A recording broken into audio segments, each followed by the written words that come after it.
Alright, good afternoon guys. Ito na yung ating Fortuner na 2023 model.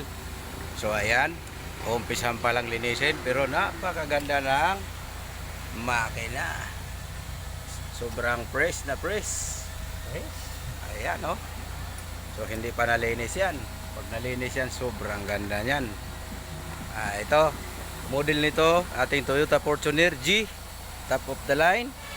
2023 model. So ito guys, wala pong bahid na bangka. So, ayan, may mga galos lang ng konti, minor lang yan. Ayan, so ang mileage nito is only 6,000. Ayan yung gulong niya, sobrang kapal pa po, halos 98% pa. Ayan po. So Toyota Fortuner 2023 model, mileage is 6,000 kilometer. Ayan po yung kanyang labas. So sobrang kinis pa. Ito hindi pa nabaping to. Ayan. Yung kanya namang loob. Ayan po. Automatic transmission 2.5 diesel engine. Ayun. So sobrang ganda. Ayan. Yung kabila namang gulong. So sobrang kapal pa. Price nito is 1,690,000 negotiable cash. Walang battery, tanggal na.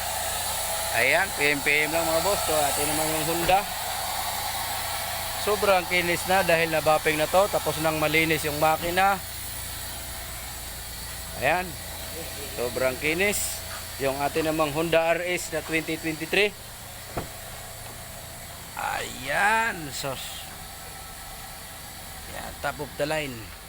Automatic transmission ha. Malinis na yan. Oh!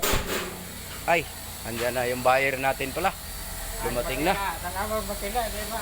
Oh, wait lang. Ayan po yung ating engine. Sus, lumuluha sa kintab. Ayun, no? Sobrang kintab. Ito naman, 2023 model na Honda RS hatchback. Price nito is 980. So ayan na yung buyer natin ng Urban. Dumating na.